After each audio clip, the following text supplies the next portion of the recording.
Hello everyone, I'm Mike Kenichi and welcome to a very special episode of Hometown Heroes. Now normally we do our shows at nighttime, but today we decided to go in the morning because we have some very exciting news. One program alert I just want to let everyone know. My interview with Rich Marazzi will air next month, May 8th, Sunday night at 6 o'clock on Channel 10. It'll be on Comcast as well as Frontier, and we will air that next month. But we have some exciting news to share with you today. Growing up as a kid, one of the things I loved more than anything else was high school football. Watching my favorite team, Derby, which, I grew up in Derby, getting to watch them play every Friday night or Saturday morning was always enjoyable. And what was even more enjoyable was watching them play Sunday night on Channel 10, Valley Cable Sports. If you grew up in Ansonia, if you grew up in Shelton, if you grew up in Seymour or Amity or Naugatuck, you got to experience the same thing. One of the things people don't realize about those games is there were kids who gave it all they had in those games, played their hearts out. And you know what? It was nice that they got to be recognized for something. That was always important because at the end of the day, they played those games. They left it all on the field. And it was always, I thought it was a great thing for high school sports. And, it was always done by Buddy Chernovitz, Eddie Clemens. They were two terrific announcers. They were so good at what they did. Play-by-play, Ed was as good as anyone can be. And Buddy was always entertaining and very knowledgeable when it came to the sport of football. Today I have with me is Sean Morse, who also grew up with me. We're both cousins, and Sean also went to Ansonia High. So, me and Sean used to have a lot of arguments as kids about who was better, Derby or Ansonia. So first off, I want to welcome Sean today. And Sean, thank you for coming on. Thanks for having me on, Mike. It's a pleasure to be here. Sean, we have some exciting news, as we said, and we're going to share that. So let me just kind of get you people up to date on what Sean and I have been doing for the last year. We have basically been doing a project with Comcast, converting the old high school Valley games. And one of our goals, which it took a year, but we wanted to make sure we did it, was we wanted to relive, rewind, and replay these high school football games. Because these gentlemen who played in these games, they now have families, they have children. And we felt it was important that they were able to show their children, show their wives, when they played as young men. Because at the end of the day, they gave it all they had. And this is something that we wanted to happen. We want this to continue to be a legacy. As you know, in 2007, games were no longer aired on Cable 10. That was kind of a sad day for everyone, but now we want to take you back and be able to show you all these games. And Sean, one thing I want to ask you is, how enjoyable has it been for you to take part in this project? It's been very enjoyable, being able to convert these games, and the games go back as far as 1985, and it's just been an honor to be able to, given the opportunity to convert these games to digital formats, and get them set up so that everyone can enjoy them on Cable 10. Right. I think you mentioned that Jack Hunt was trying to get someone to do this at one point. Yeah, Jack was definitely in the process of trying to make something like this happen. And, unfortunately, Jack passed away in 2012. But this was something he wanted to do. He thought it was important. He really felt that, these games shouldn't just be locked up somewhere. They should be able to be aired, and people should be able to relive those days. And I'll tell you right now, I don't know about you, but me personally, I used to get so pumped up, especially I'd say when I got to be in sixth grade, that was around 1988. Just watching the different games every Sunday night was so enjoyable. And, listening to Buddy and Ed was a lot of fun. And I just feel, and I know you feel it too, and I'm sure there's a lot of people that feel it, this should never die. This legacy should last, and it should be something that, everybody can enjoy and relive. Wouldn't you agree? Absolutely. I think, anyone who lives in the Valley knows how important Valley football is to the community here. And I think back in the 80s and the 90s, even the 70s, there was a stronger sense of community around these football games. That's what you did on the weekend. You went to a football game. And Cable 10 was there, Right. If you couldn't make it, maybe you had to stay home for whatever reason with your kids or whatever. For whatever reason you had to stay home, you watched it on Sunday nights. Right.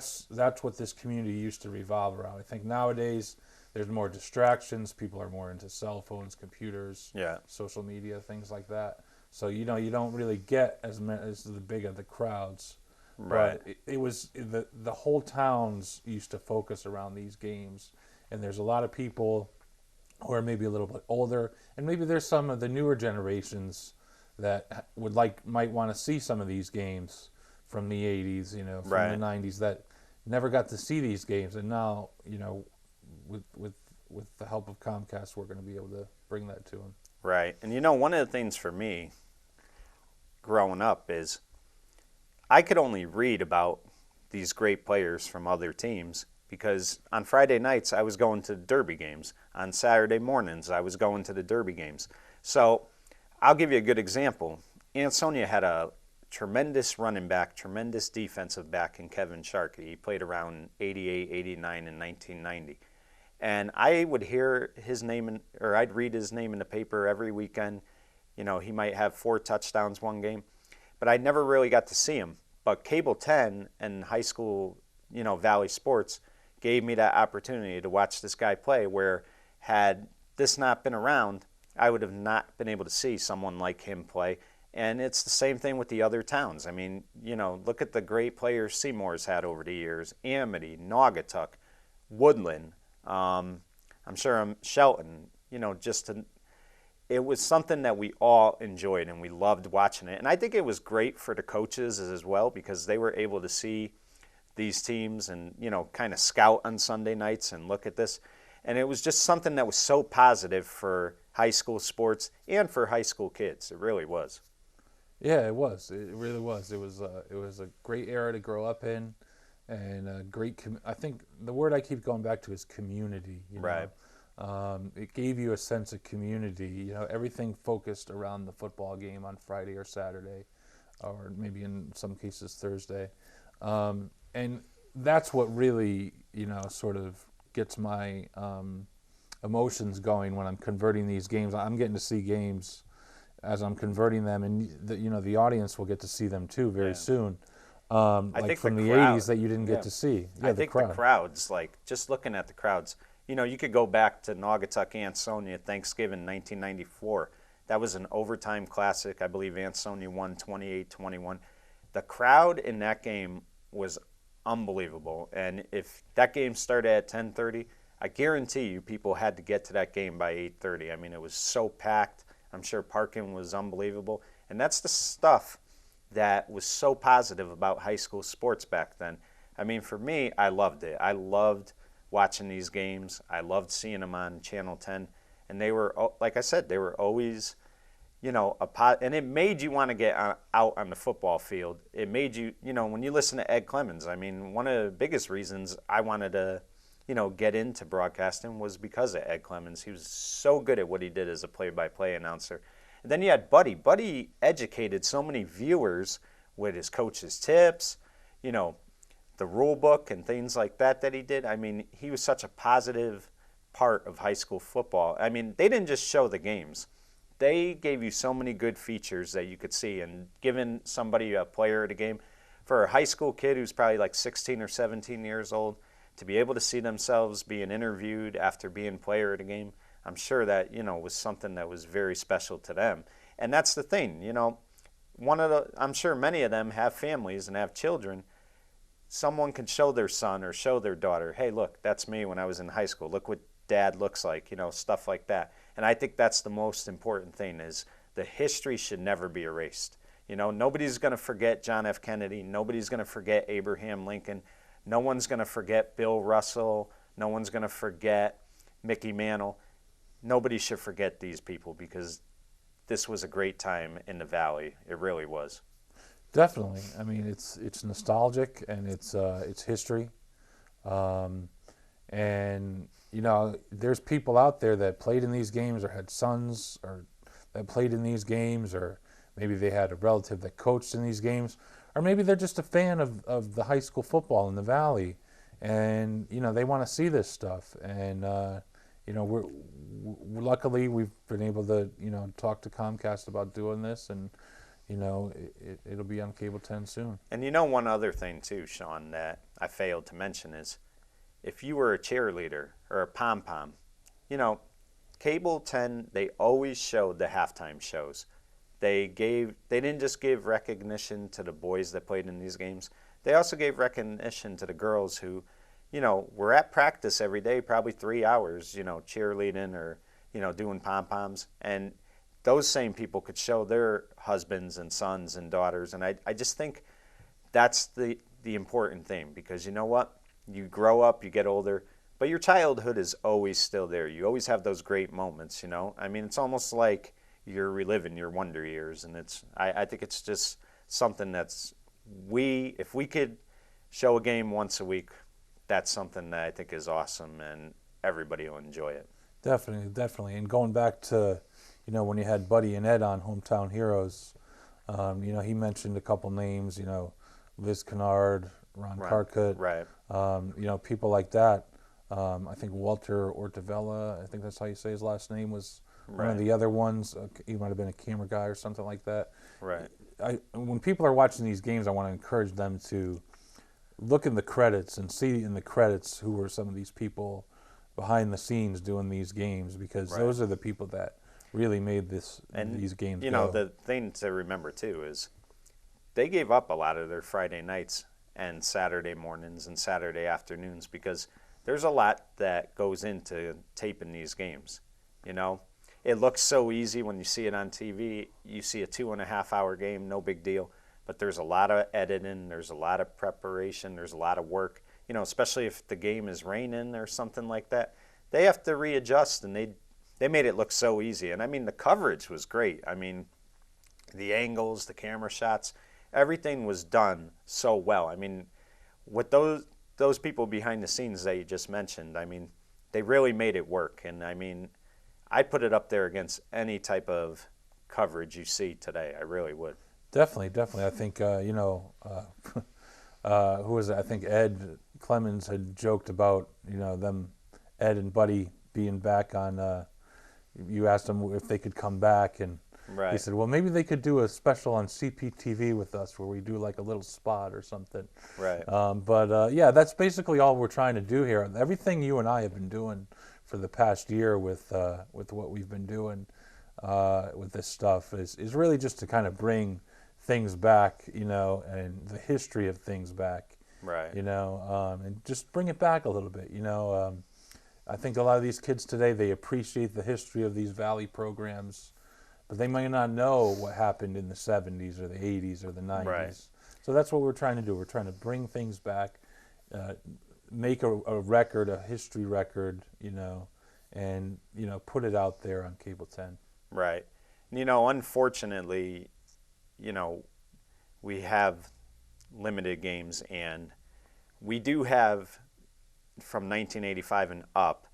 Unfortunately, we don't have before that. If we're ever able to obtain that, we definitely will. I mean, we'd love to show everything, but I could promise you this, that we're going to go back and we're going to start in 1985, and we're going to start right off the bat, and it'll begin Sunday, May 1st at 10 o'clock a.m. on Channel 10, and it's going to be 1985 Ansonia versus Seymour. And I mean, I think that was the first time Ansonia played Seymour in a long time, and that was a great game. And right off the bat, we're just going to start it fresh, and you're going to get to relive everything. And I just think so many people, people who might go to Dutch's in the morning to hang out, or might go, to the, cigar store or whatever, just to shoot the breeze.